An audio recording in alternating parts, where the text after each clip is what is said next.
Cheetahs can be incredibly dangerous. They're predators. These guys, have the potential to actually kill you.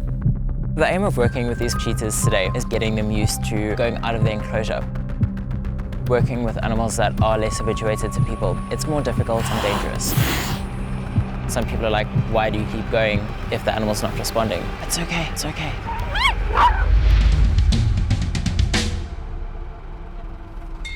We basically have to go out and kind of look for them in here. They camouflage in so well. Today we're actually going to be working with 4 of our wilder cheetahs on the reserve. Working with animals that aren't used to humans, is it a very dangerous task? Anytime we're working with animals that are less habituated to people, it's always more dangerous. Every time we go into the enclosure, it's a different story. We need to start building that trust, but hopefully get them to the point where we're able to get them into the vehicle and actually take them out of the enclosure. And this is just a way to enrich their lives. These cheetahs are 4 males, all 4 brothers. And they've been at the park for about 2.5 years now. They're a little over 4 years old. Now, these guys do come from another park. They were born in captivity, but very little human interaction. We have to just approach them really, really slowly. Do you think it just takes a bit of time working with them? It's been about 2 years, and it's definitely not been an easy process. These guys can be incredibly aggressive at times, and cheetahs can be incredibly dangerous, despite the fact that a lot of people put across that they're cute and cuddly, but they're predators, and one mustn't forget that. These guys, have the potential at the end of the day to actually kill you.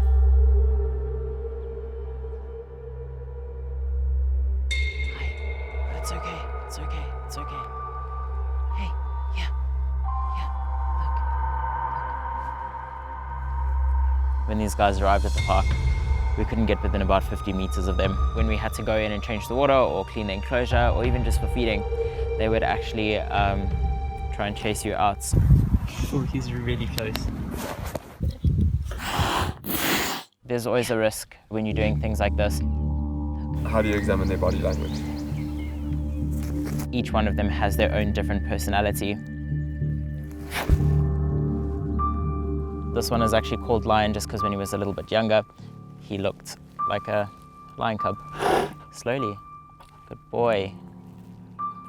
Hey.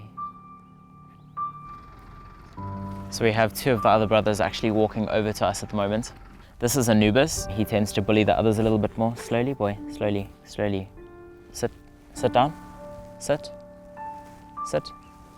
Sit. Good boy. And this is my favorite boy of them all. This is Pharaoh. Okay? And Pharaoh, out of all of the brothers, is definitely the most friendly. Don't get me wrong. I'm sitting here, I look really comfortable. This is like, perfect African scenery with the cheetahs in the background. This is still very dangerous, especially with cheetahs like this that are more wild. When cheetahs lick you, it can actually be quite painful if they keep licking you in the same spot. Cats, they have hundreds of little hair fibers on their tongue, and it's actually there to help them strip the skin from the meat and the meat from the bone. So you can imagine when they're actually licking your skin, it's like sandpaper, which I don't think a lot of people realize. So between the brothers, they do scuffle quite. Stop it. Stop. Stop. Stop. Here comes Lion. Slowly. Boys, you're gonna fight. Yeah.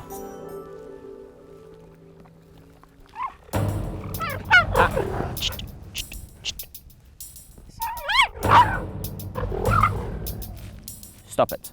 Stop. Nope. Now, in a situation like this where we have 4 of them all together, you don't want to be caught in the middle of a scrap between them. Hey. Understanding when they're not having a great day, which can be as simple as them, flickering their ears, it's something you have to pick up really quickly because that can be a matter of life or death. The boys are fighting for attention here. Stop it, stop. If you just stay still and stay calm, they settle down pretty quickly. The idea is to get these guys starting to load into the vehicle and hopefully be able to take them out. But this is entirely up to the cheetahs. Come. Yeah. Let's go. Come, boys. Yeah. What we're doing is actually just walking inside the enclosure, getting these guys used to walking up along next to us. So this is basically what we want to try and get them used to, so they know that being around us is safe. It's time to start the next process and see if we can get them in the vehicle. Not so happy. The cheetahs are coming over. This is something that's not going to happen straight away. We're going to be working with one cheetah at a time. And this is simply because we don't want to create a situation where they're going to panic inside there. This is actually going to be the first time they're going to be jumping in here. So, and as you can see straight away, they're having a bit of a smell, seeing what's happening. Let's try next one. Good boy. So you'll see they're taking the meat and they're backing off straight away. So they're not 100% comfortable. But this is the whole process. It's just showing them that there's actually nothing to be scared of. Let's see if we can get a cheetah. Boys, are you sure you guys are like... Okay, so they're actually having a smell. They may get a fright. They are hissing at themselves in the mirror, in the window. So we're just gonna give them some time just to have a smell, kind of get used to this and just see what happens. I'm actually surprised they jumped in so quickly. Like that. We can stay calm, we can stay collected. What we're going to do is slowly start the process of trying to lift the tailgate. Just to get him used to being in this area, we're just going to see how he reacts. You can see he's pretty comfortable and pretty relaxed. He's looking around. So the likelihood of us taking them out today it's not very high, simply because we don't want to push it. And this is the whole process. It can't be rushed. This has taken me 2 years to get to this point. When we started, this wasn't even close to being possible. I never thought this would be possible.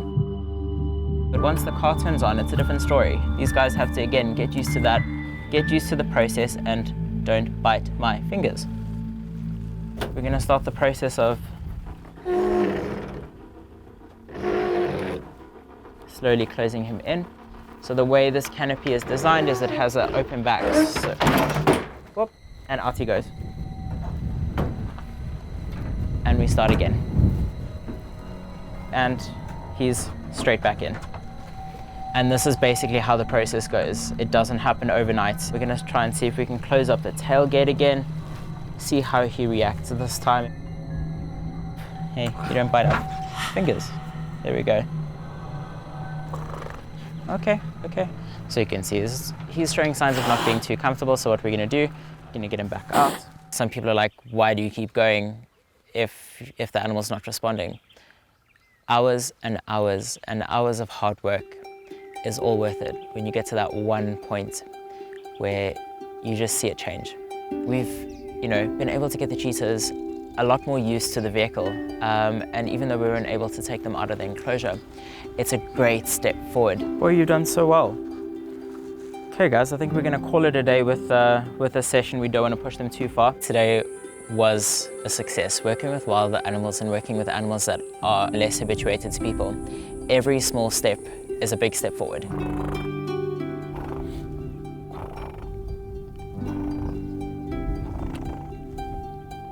So you'll hear I'm actually making a purring sound. Cheetahs purr when they are happy and content. So I'm just kind of creating a situation where, it makes them a little bit calmer and a little bit more relaxed. I'm just going to check the gates, make sure everything's locked up, and then we're going to head off. Hey. What are you doing here? This is Purdy, one of our tame giraffes, and she is definitely a bit of a diva here on the park.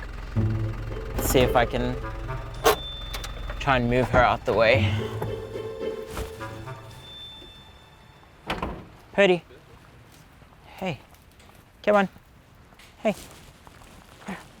Come on. Come on. Toilet time, right in the road. Really?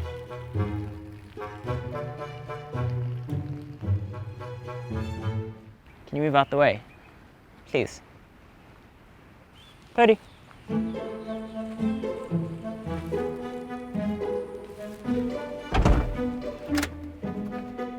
This is one of the struggles I have every single day. You're just trying to go home and the giraffe will stand in the road.